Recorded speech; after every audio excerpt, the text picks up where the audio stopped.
Well, I've waited long enough. It's time to tear into this 55. I'm gonna take that carburetor off there. That's getting a full cleaning and rebuild.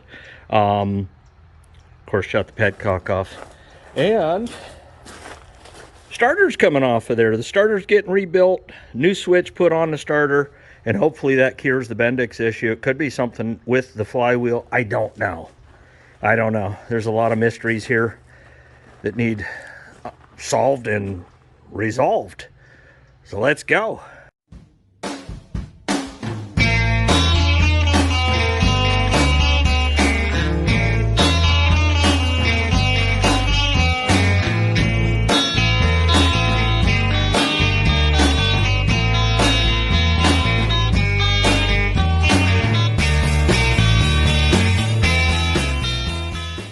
Yeah, first things first here. Let's pull this switch out.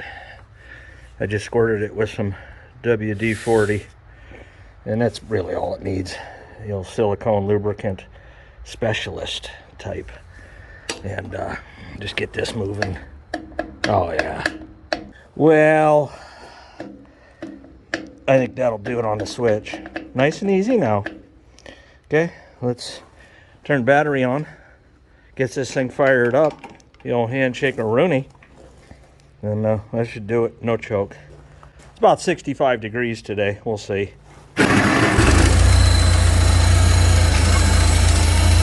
Alright. I took the choke off and she died.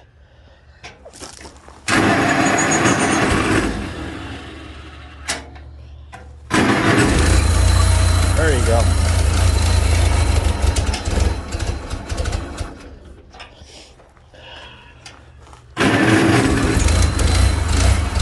Come on.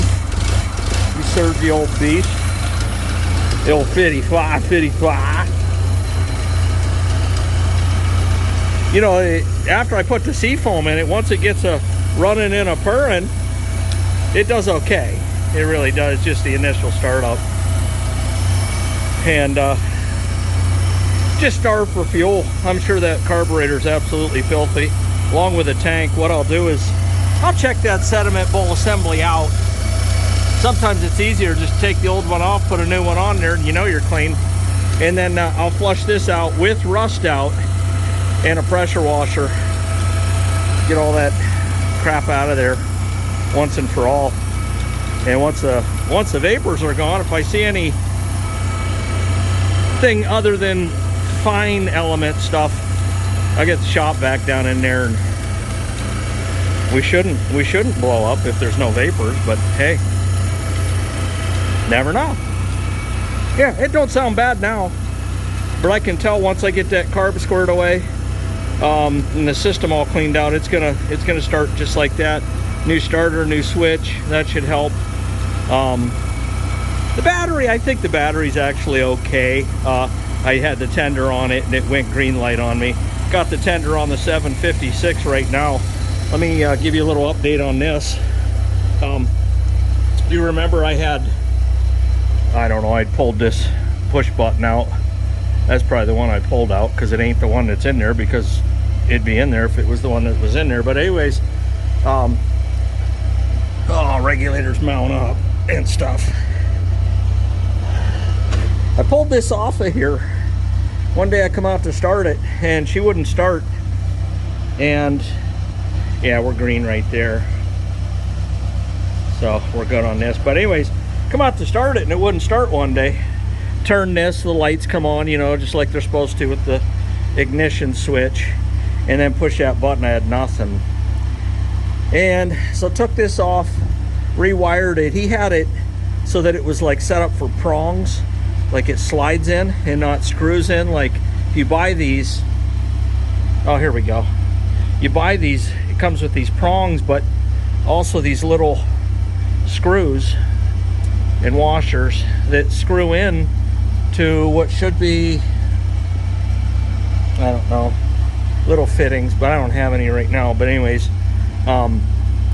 he had the wrong ones, and I'm sure he put on what he had, is what I guess what I'm trying to say. But anyways, fixed that, and it initially had juice to this, but then didn't.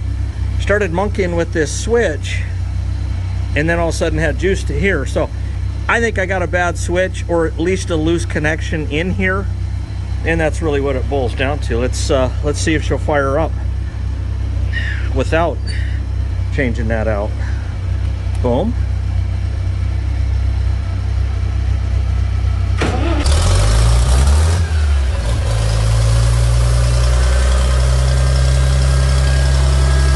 So that's the story. I think I'm gonna take this panel off and check this switch out, the connections. There's a lot of vibration on a tractor like this, and it wouldn't surprise me if something came loose or got corroded. Tractor doesn't sit out, so anyways, that's the moral of the story on a 7560. See, now that it's ran for, I don't know, 3, 4, 5 minutes, it don't sound bad at all, man. Actually sounds really, really good. But it's that initial startup that's just terrorizing. Pretty responsive, you know, but I just think if it gets a good once and over like it deserves, we'll be good to go.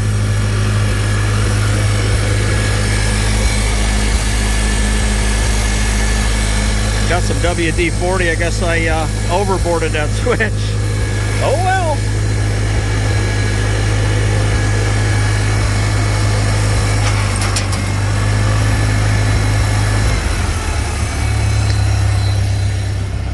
You stay over there.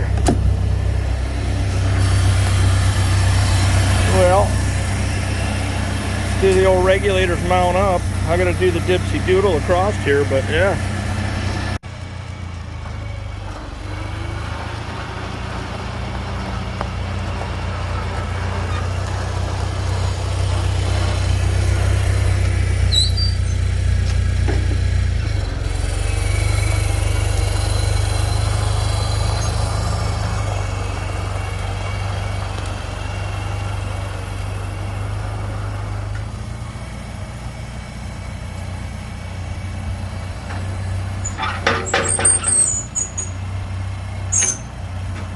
You know, even after it ran, it did run good enough. A lot of people would say, oh, screw it, that'll work. Just run it, put more seafoam in it. It ain't me. It ain't me. If it's gonna run like that, it's not gonna be for lack of effort on my part to try and make it right. It's not a tractor I plan on getting rid of anytime soon at all, if ever. As long as it turns out good. I mean, I'd even do an engine rebuild on it. You know, easy peasy in frame. There you go. But first things first, let's shut that gas off. Senator Sassy Gasser. And of course, I don't think I'm going to be able to quite reach in there on this side, so other side it is. Yeah, and this is actually one of the better sediment bowls. Well, gas is off. Shut the battery off. Shut the battery off. I'm gonna take that starter off. Get on the rebuild on that. Bust this line off of here. Unscrew this. Do these two. Drop her down and unhook the choke. I can finally get that choke right once and for all. Out is choke, in is no choke. No joke boke. Right. In theory, this should be 5/8, and it is. That's sweet. I like when my first guess is the right one. And that battery is shut off, so. And what I'll do after I pull this, I'll put the new switch on it. I probably won't do that on video. I mean, come on, man, it's 2 flatheads, and then disconnect this and there's a switch rod. But I'll leave the battery on. I'll put the battery tender on the battery. So when I get the carburetor and the starter back on here, it's good to go. Man, this thing hasn't been off here in a while. I didn't necessarily mean needle nose, but I meant fires in general. And then just pop that rod out of there, we're good to go. I just take these out. That's about the longest 9/16 I could find. So we'll try to make her work and stuff. There we go. Yeah, it's just 2 bolts holding this on there. No surprise. I can't wait to see what this Bendix looks like. The teeth mainly. A lot of chattering going on, and I don't know. Broken wrench, you mentioned something, but reality is it ain't gonna be great. Come on. Get that bottom one busted off of there and I'll be set. There we go. There we go. And going. This is a Delco, which I don't know, you know, starters, that's fine, but not real crazy about the Delco distributors on Farmall tractors. I like the international horizontal versus the vertical. There we go. Check out this Bendix. Oh, come on down. Well, there she blows. Teeth don't look bad on it, to be perfectly honest with you. And I never had it, you know, problem with it sticking. It just look in there. You know, the teeth I can see on the flywheel don't look bad, but I don't know. Carburetor cleaner hose is good. That was at least changed out. Not disappointed with that. Get this loose enough where we can slide it. There we go. Slide her back just enough. Go work that off of there. Yep, 1/2 inch probably. And these up top with the manifold, they're going to be 7/16.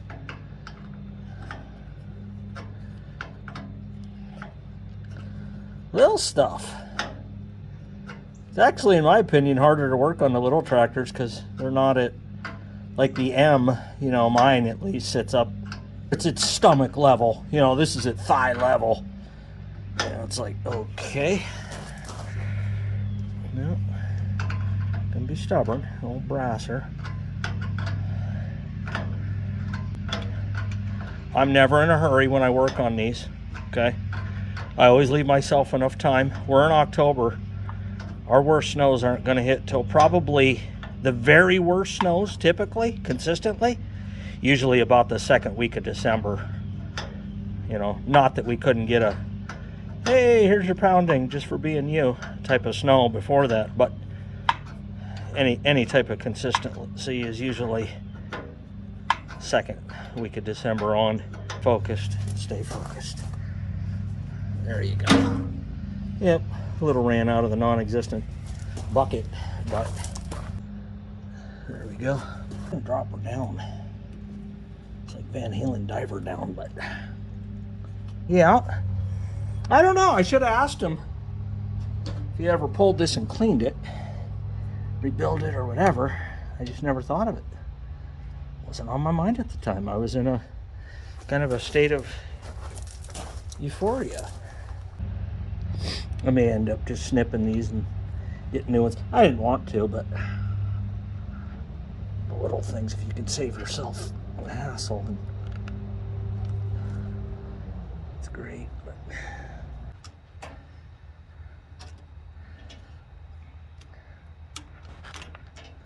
there you go. Sometimes you just gotta replace the pin, and I am completely willing to do that. So. Ooh. Anyways, there is your IH carburetor. Now they sell the Zeniths and stuff, but I'll throw the old IH OHIO on there again. All right, so mission accomplished. Pulled the carb, pulled the starter. And the next time you see this tractor or a video thereof, the rebuilt starter and rebuilt carburetor will be going back on there. And I'm going to flush that tank too. Now, I'm probably not going to video the flushing of the tank. I use a product called Rust Out. Let me show you. This is a product called Rust Out. I do not use the recommended amounts. I go overboard. I will pressure wash this tank out with Rust Out a couple of times, and then if there's still any pretty good size granular objects in there, I will use a shop vac at that point in time. So yep, that's how I do it. And leave a comment down below how you guys do it. Thanks for watching. I'll see you at the next video. By the way, I just hit 30,000 subscribers. I'm honored. Thank you. You guys did it, not me.